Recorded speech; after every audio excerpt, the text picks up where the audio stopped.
story time with Auntie Chloe. Well, how are you doing today? I have lots of my favourite people watching me today, and I hope that you're really liking your stories. Now, this one is called THUD. I don't know if you know it. Perhaps you might, or perhaps you don't. So let's give it a read.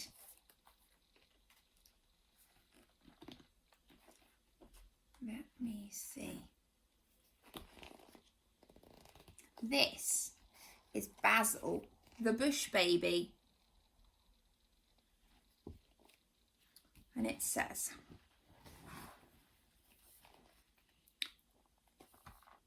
Basil, the bush baby, yawned. He had not had a good night's sleep. The arrival in the middle of the night of the mysterious, ugly beast had disturbed just about everyone.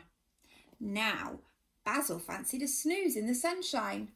He tied a small hammock between two stumpy trees and climbed in. Soon he began to doze, but not for long. Thud, thud, thud, thud. Oh no, oh dear, he squeaked in fright. It's a monster! Basil was right. With great thundering footsteps, a huge monster went crashing by. Basil quaked and hid his face. Thud, thud, thud, thud, thud. The footsteps grew fainter. When Basil could hear them no longer, he dared to look. This is terrible, he wailed. First the ugly beast and now a monster. I must get help. We must get rid of it. Spike the porcupine was eating some stickleberries when the bush baby found him. Help, please help, cried Basil.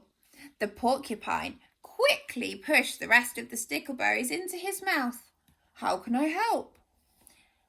Basil told Spike all about the monster. Please, said Basil, can you make it go away?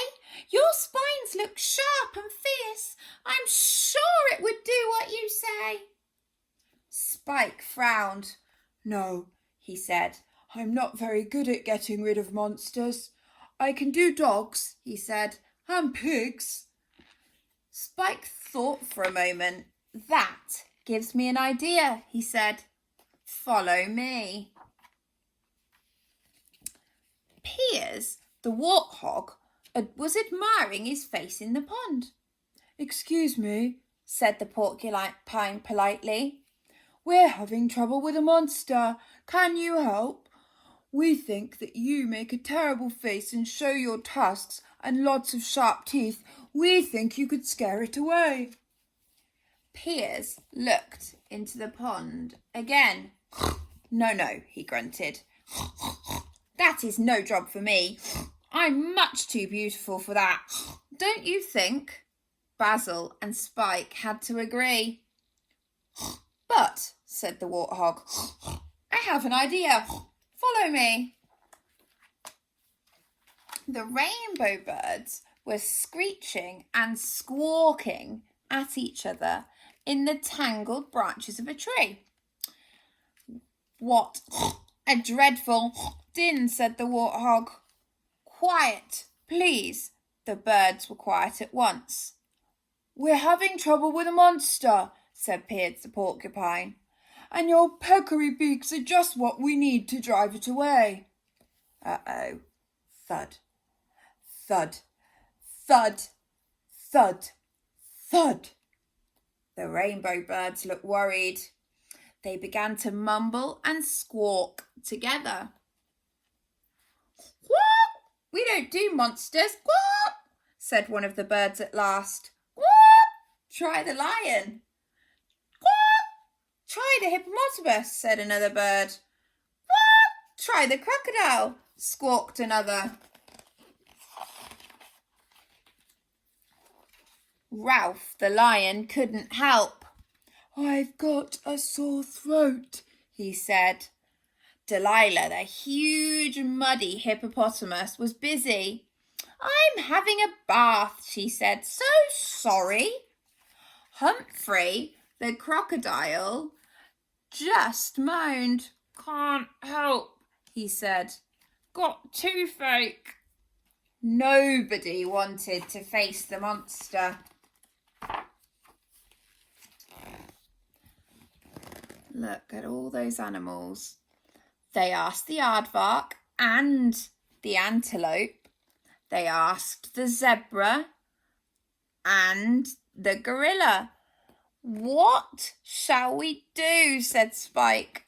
We've tried everyone. Not so quite, said the warthog. There is one more that we might ask.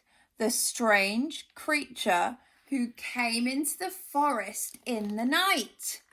The ugly beast, it's only just come. Where's it going? Oh, the creature they called the ugly beast was not like anything they'd ever seen before. Where it had come from, no one knew.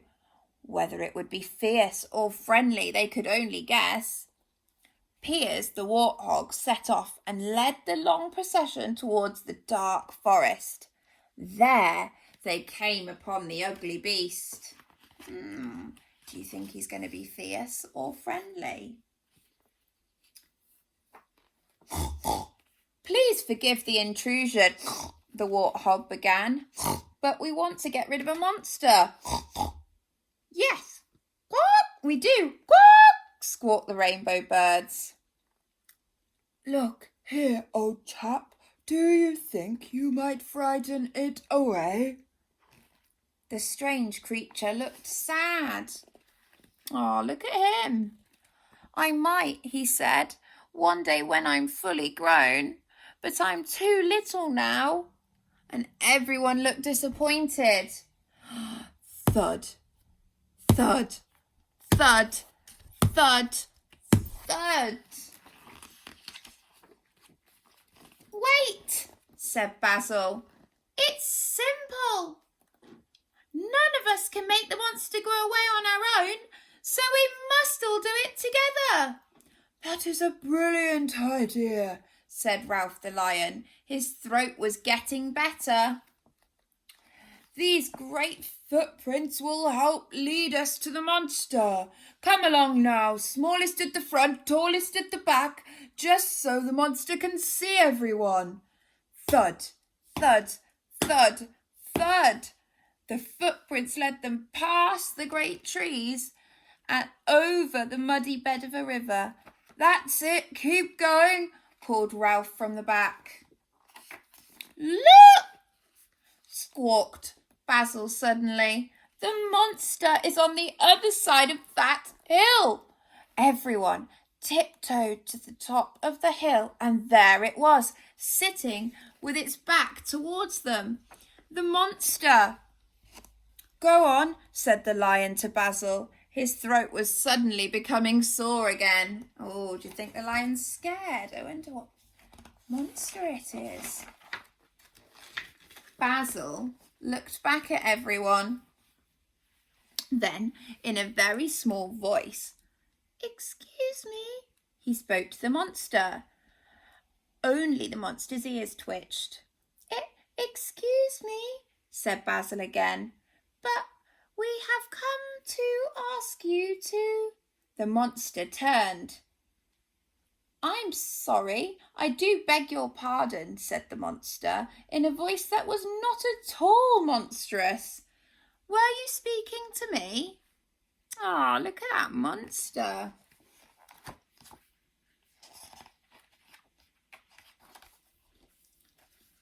Suddenly, a voice shouted out from the crowd, "Mother!" And I think that monster looks like a baby version. Everybody stared in amazement at the ugly beast. Mother? It's his mother. The monster is his mother. Squawk! It can't be. Squawk! It is. Then the monster beamed a great big smile and shouted out loudly, "Raymond!" Oh, everyone was astonished. What? He's called Raymond.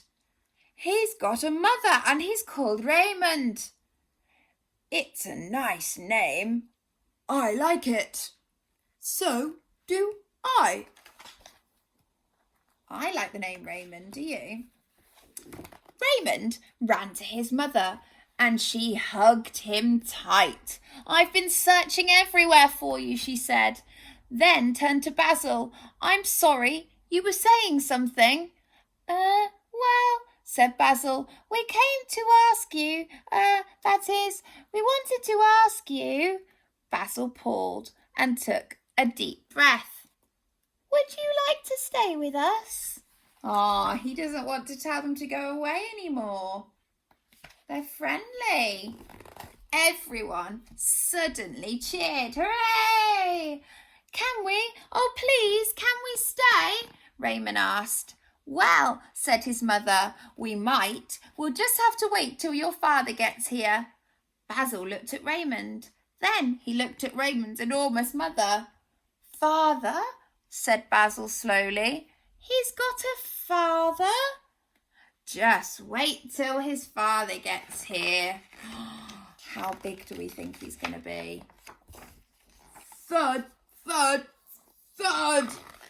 And I think that was the big father coming home. What do you think? I quite like this one. First of all, the animals thought that it was an ugly beast, but it wasn't. It was a baby monster. And then they thought the monster was going to be really scary, but actually she was just a mummy and she was really nice. I hope you like your book. I will speak to you very soon. Bye.